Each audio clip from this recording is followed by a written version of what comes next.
बिस्मिल्लाहिर्रहमानिर्रहीम। अस्सलाम वालेकुम नाज़रीन, आप यूट्यूब चैनल देख रहे हैं। मैं इमरान खान हूँ। नाज़रीन, ख़बरें मैं आपको देता हूँ, लेकिन ख़बरें देते देते जो पाकिस्तान में हमारे साथ हो रहा है उसके ऊपर भी बात करना बहुत ज़रूरी है। जो हमारे सहाफ़ी दोस्त हैं, जो लोग काम कर रहे हैं फील्ड में, जो पाकिस्तान में भी मौजूद हैं, उनके ऊपर जुल्म का सिलसिला रुक ही नहीं रहा। अब सोराब बरकत साहब को गिरफ़्तार किया, जनाब वो एक कॉन्फ्रेंस में शिरकत के लिए जा रहे थे क्लाइमेट पे, उन्हें गिरफ़्तार किया इस्लामाबाद से। उनके पास हाई कोर्ट का ऑर्डर था कि वो ट्रैवल कर सकते हैं। वहाँ से उसे गिरफ़्तार किया, गिरफ़्तार करके लाहौर ले गए और लाहौर में जनाब एक पुराने मुकदमे के अंदर डाल दिया कि जनाब इस मुकदमे में हमने डालना है। यानी हद हो गई है पाकिस्तान में जुल्म और ज़्यादती की। यानी ऐसा पहले ना कभी हमने देखा, ना कभी सुना, ना कभी इस तरह की चीज़ें पाकिस्तान में पहले हुई। लेकिन अब तो इन्होंने 2 नंबरी की हद कर दी है। लाहौर के जुडिशल मजिस्ट्रेट के सामने पेश किया गया उन्हें जनाब के एक मुकदमा है इनके ऊपर। और मुकदमा क्या है, इन्होंने जी एक इंटरव्यू लिया था और वो इंटरव्यू लेके पोस्ट किया। तो भाई इंटरव्यू लेना कब से जुर्म हो गया? इंटरव्यू तो उसामा बिन लादेन का हामिद मीर साहब ने लिया था। मैंने कच्चे के डाकुओं के इंटरव्यू लिए थे। कई दफ़ा हमने दहशतगर्दों के इंटरव्यू लिए। कुछ अर्सा पहले ISPR ने बाकायदा एहसानुल्लाह एहसान, जिसने पाकिस्तान के बच्चों का कत्लेआम किया था, उसका इंटरव्यू करवाया ISPR ने। एहसानुल्लाह एहसान का खुद इंटरव्यू करवाया। कलभूषण यादव का इंटरव्यू हमने देखा। फिर हमने जनाब अभिनंदन का भी इंटरव्यू टीवी पे चलते हुए देखा। यानी यहाँ तो पाकिस्तान के बदतरीन दुश्मनों के भी इंटरव्यूज चलते रहे हैं। तो एक पाकिस्तानी खातून सनम जावेद का इंटरव्यू लेने पर इसको गिरफ्तार कर लिया गया और जनाब खामोशी के साथ इन्होंने इश्तिहारी भी कर दिया।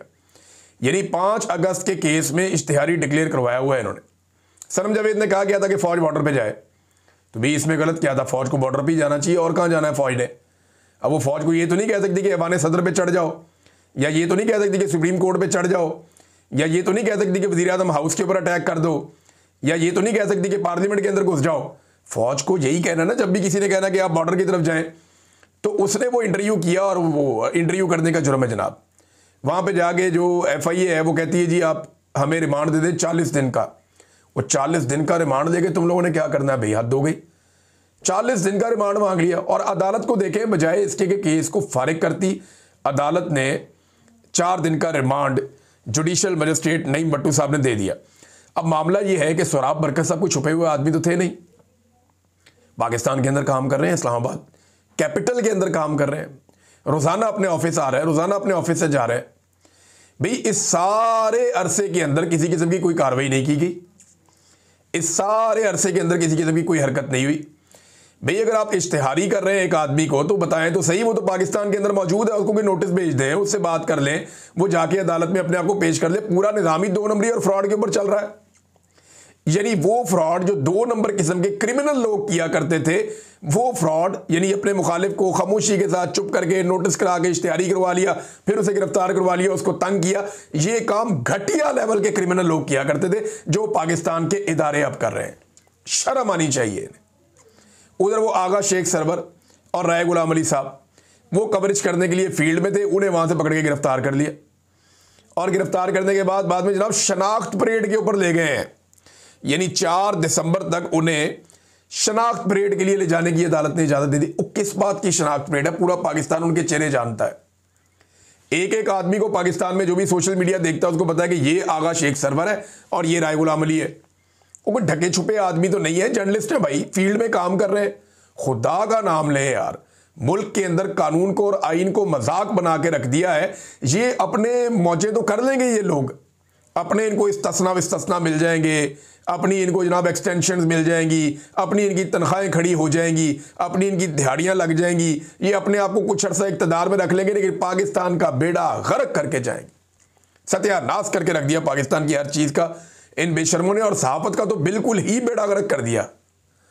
अब आ रहे जरा सुहेल अफरीदी साहब के मामले पे। वो धरना देने के बाद अदालत पहुंच गए, हाई कोर्ट।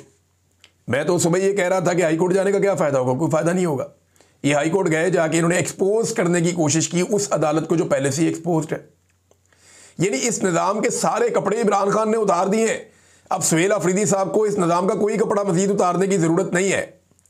वो जो हुज्जत तमाम होनी थी वो हो चुकी है। ये निज़ाम तो गोलियां मार के ढीठ बन के खड़ा हुआ है। ये निज़ाम तो औरतों के ऊपर टॉर्चर करके ढीठ बन के खड़ा हुआ है।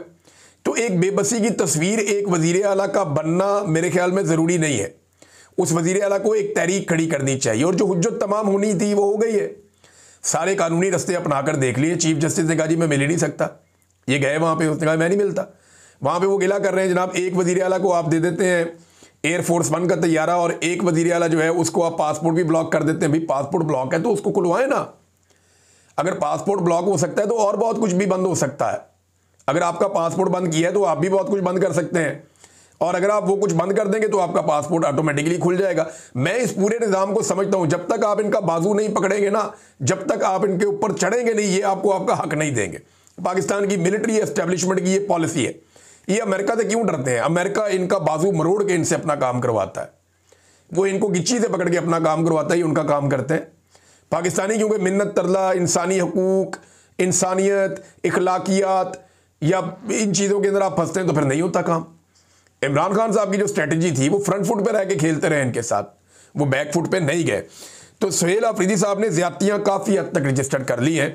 अब इसके बाद बेबसी की तस्वीर बनने से निज़ाम को कोई फ़र्क नहीं पड़ता। निज़ाम को इस बात से कोई फ़र्क नहीं पड़ता कि लोग उनके बारे में क्या सोच रहे हैं, बाहर क्या राय बन रही है, पाकिस्तान के अंदर क्या राय बन रही है। उन्होंने लोगों से वोट थोड़ी लेने हैं ना, उन्होंने अपने बंदे लाने के लिए उनको वोट दिलवाने। अभी हरीपुर का इलेक्शन आपने देख लिया, बाकी इलेक्शन भी आपने देख लिए, उस सवाल ही पैदा नहीं होता। उन्हें इस बात की कोई फिक्र नहीं है। सुहेल अफरीदी साहब ने जो हुज्जत तमाम करनी थी वो हुज्जत तमाम हो चुकी है, और जो आज़ाद करवाना था इमरान खान साहब को, अब मामला इमरान खान साहब से मुलाकात तक आके अटक गया है। यानी इमरान खान को आज़ाद करवाना मेन मकसद था, लेकिन अब आज़ाद करवाना तो बहुत दूर की बात है।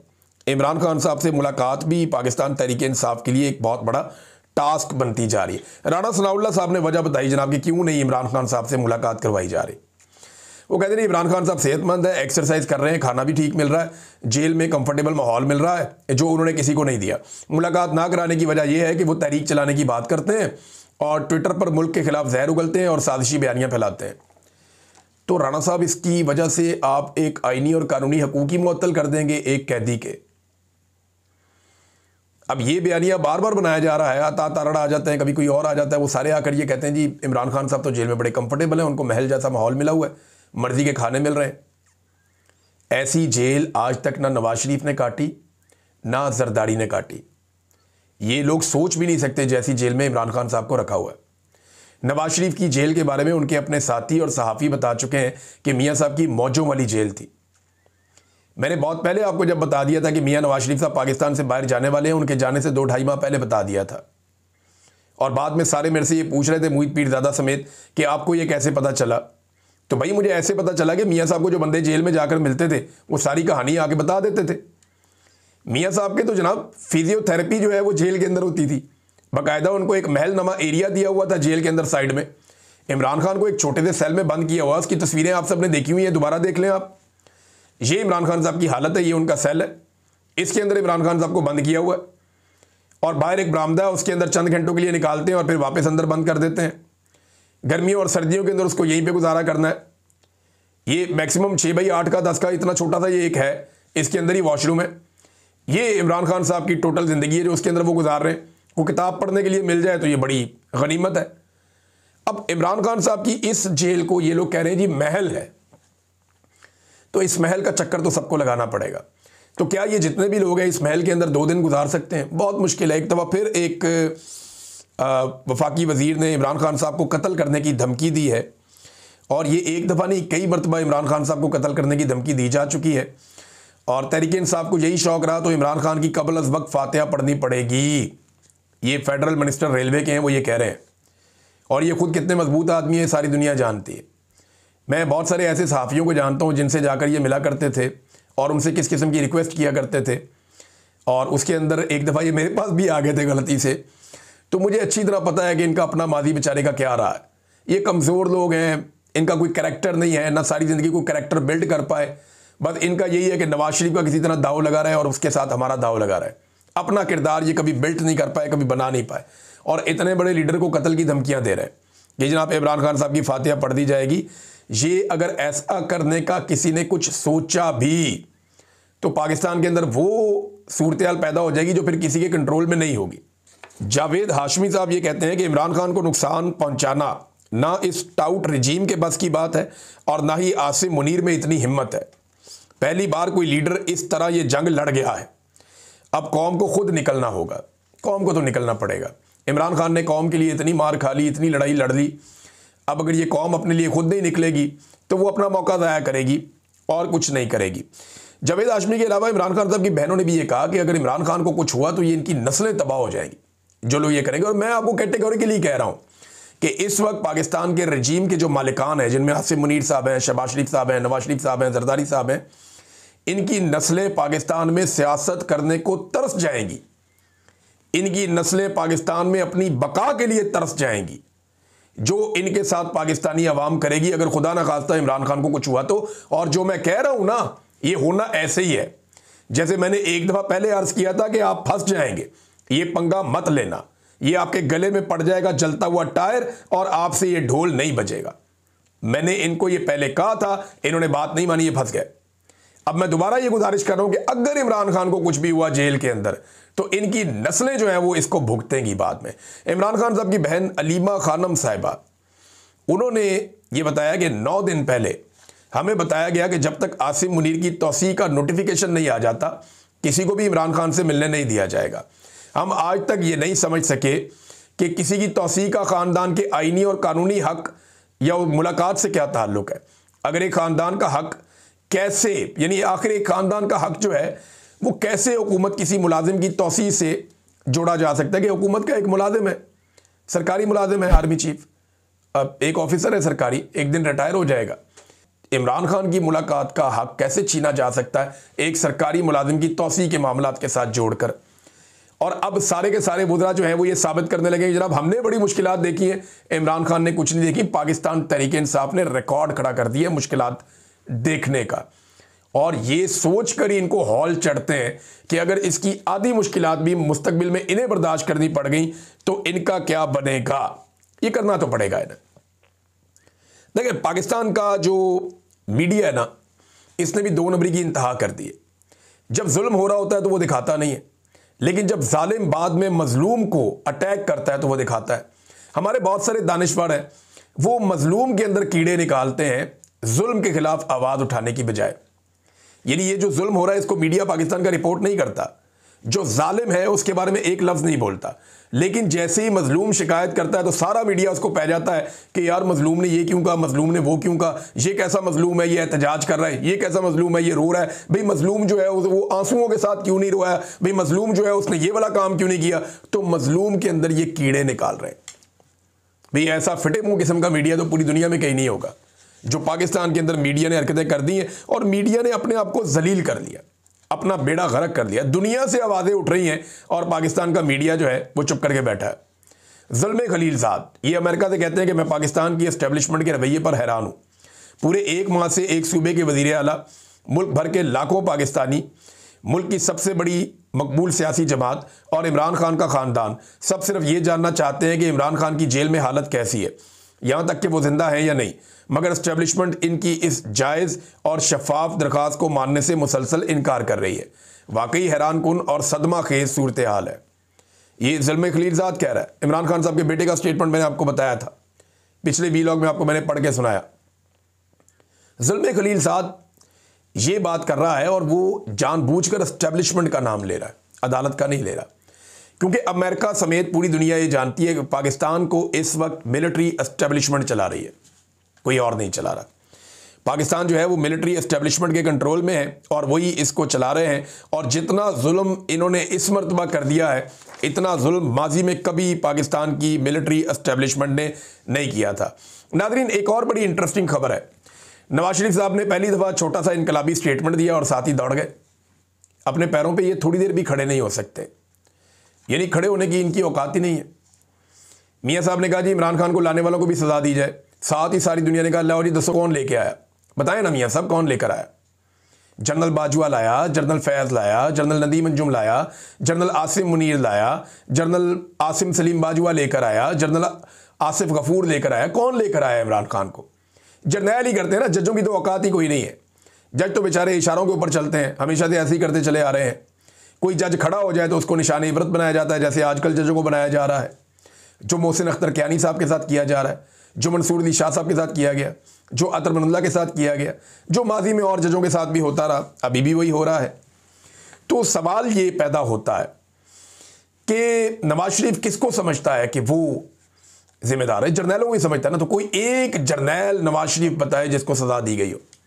नवाज शरीफ ने ये बयान तो दे दिया, लेकिन उसके बाद नवाज शरीफ का बाजू मरोड़ा गया। फिर मलिक अहमद खान साहब मैदान में आए, और मलिक अहमद खान साहब के बड़े अच्छे ताल्लुकात हैं जनरल बाजवा से, हम सब जानते हैं।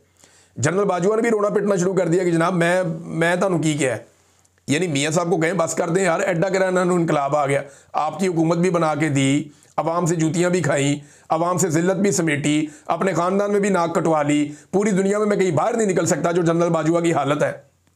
इसके बाद भी नवाज शरीफ साहब माफ़ी नहीं दे रहे। तो इस पर जनाब आ गए मैदान में अहमद खान साहब, और वो ये कहते हैं नवाज शरीफ का बयान इमरान खान को लाने वाले भी जिम्मेदार हैं कि सियाको सबाक से हटकर पेश किया गया। उन्होंने कतई तौर पर यह नहीं कहा कि किसी को पकड़कर टांग दो।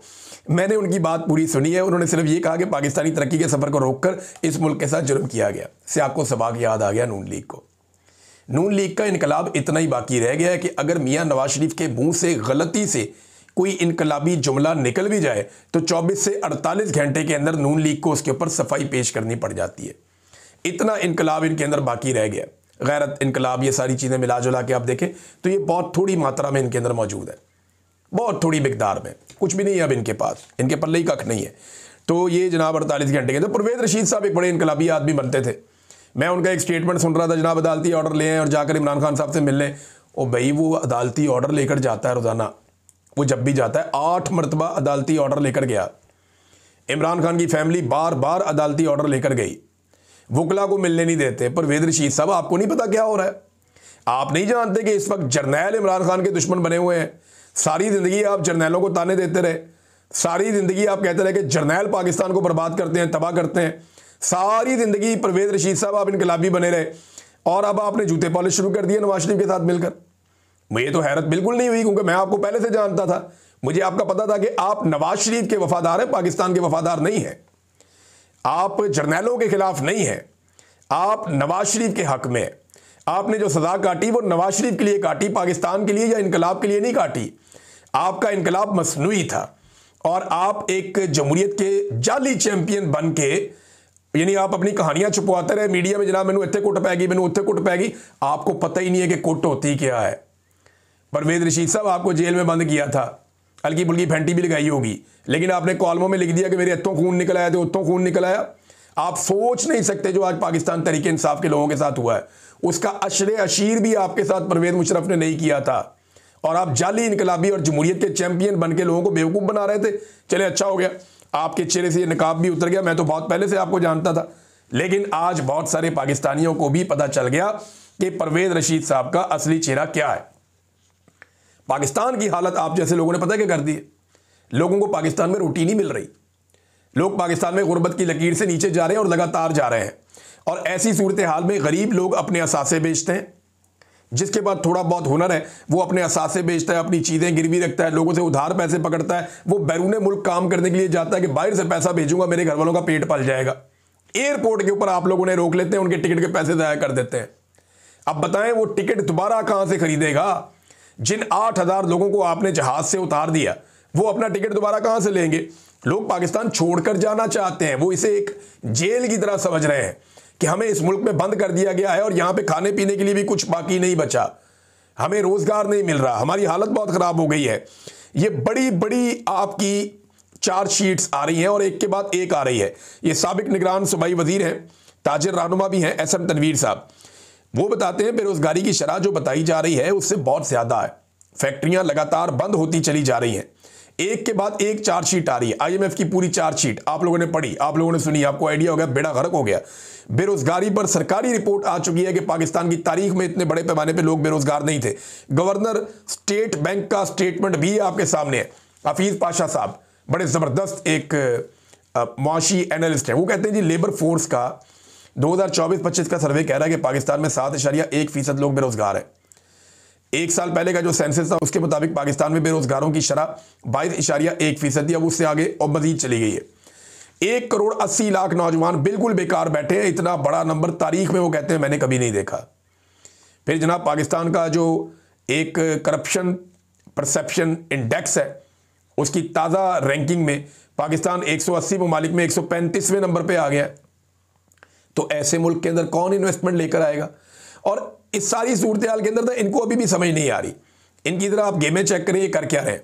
ये SIFC के जो जनरल साहब हैं, लेफ्टिनेंट जनरल सरफराज अहमद साहब, ये जनाब जुमेरात वाले दिन एक रोड मैप लेकर आ गए और ये शहबाज राणा साहब ने खबर दी है। रोड मैप लेकर आ गए, जनाब इकॉनमी ऐसे ठीक नहीं होगी, हम इसको कम्पिटिटिव बनाएंगे और इसको सस्टेन करवाने के लिए जो है वो हम कुछ मजीद चीज़ें करेंगे, वो टैक्सेस को कम करेंगे, कुछ हम इंटरेस्ट रेट जो है उसको कम करेंगे और इस तरह की चीज़ें हमें करनी पड़ेंगी। जनरल साहब दा की तल्लक, जनरल साहब का क्या लेना देना मईशत के साथ? भाई मईशत के एक्सपर्ट्स बुलाओ। SIFC के बारे में ये मैं तो नहीं कह रहा ना, हाफिज अब्दुल्ला साहब का स्टेटमेंट ही सुन लें आप। वो कहते हैं मुल्की मईशत की बेहतरी के लिए SIFC बनाया गया और कहा गया कि अब सैकड़ों बिलियन डॉलर्स आएंगे। लेकिन हालिया IMF की मुबैना रिपोर्ट से मालूम हुआ कि SIFC के जरिए अपने लाडलों को ठेके दिए जाते हैं, कोई शफाफियत नहीं है और ना सैकड़ों बिलियन डॉलर की सरमायाकारी पाकिस्तान में आई, कुछ भी नहीं आया। SIFC बनाया था कि जो तरीके से इकॉनमी चलाई जा रही है उस तरीके से नहीं चलेगी। अब SIFC बनाने के 3 साल के बाद आकर जनरल साहब बता रहे हैं कि तरीकाकार अभी भी गलत है। भाई 3 साल के अंदर आपको सिर्फ तरीका समझ आया और अब आप एक नया फार्मूला लेकर आए। आपका ये फार्मूला भी ना चला। पाकिस्तान में एक ही फार्मूला चलना है, रूल ऑफ लॉ, मैंडेट का एहतराम, आज़ादी इज़हार राय, आज़ाद अदलिया। ये चीज़ें आप करके देख लें और फिर आप देखें पाकिस्तान के अंदर इन्वेस्टमेंट भी आएगी, पाकिस्तान में कारोबार भी चलेगा, पाकिस्तान की मईशत भी बेहतर हो जाएगी, सारी चीज़ें ठीक हो जाएगी। आप मैंडेट का एहतराम करें, अवामी नुमाइंदगान को फैसले करने दें, पाकिस्तान में रूल ऑफ लॉ कायम रहने दें, यानी सबके लिए कानून एक जैसा होना चाहिए। पाकिस्तान में आज़ादी इज़हार राय होनी चाहिए ताकि मीडिया हर गलत चीज़ की निशानदेही कर सके और पाकिस्तान के अंदर अदलिया को आज़ाद होना चाहिए ताकि अदलिया लोगों को इंसाफ दे सके, जुल्म और ज्यादती को रोक सके। ये आप करके देख लें, पाकिस्तान की मईशत फौरन ऊपर चली जाएगी। जनरल साहब तुसी जड़े मर्जी फार्मूले ले आओ, आप इधर से फार्मूला लाएं, इधर से फार्मूला लाएं, जोन सा मर्जी फार्मूला आप ले आएं, जोन सा मर्जी रोड मैप आप बना लें, जब तक आप इन 4 चीज़ों पे अमल दरामद नहीं करेंगे और मिलिट्री एस्टेब्लिशमेंट बॉर्डर पे वापस नहीं जाएगी, तब तक पाकिस्तान की मईशत ठीक नहीं हो सकती। आप उल्टे लटक जाए, आपने 3 साल में सब करके देख लिया, आप 30 साल और लगा के देख लें। हम भी यहीं बैठे अगर अल्लाह ने जिंदगी दी और आप भी यहीं पे, हम आपको 30 साल के बाद बताएंगे कि आपने बेड़े ही गड़क करके रख दिया। वैसे इतना टाइम आपको मिलेगा नहीं। अब तक के लिए इतने, अपना ख्याल रखिएगा, अपने चैनल का भी। अल्लाह हाफ़िज़।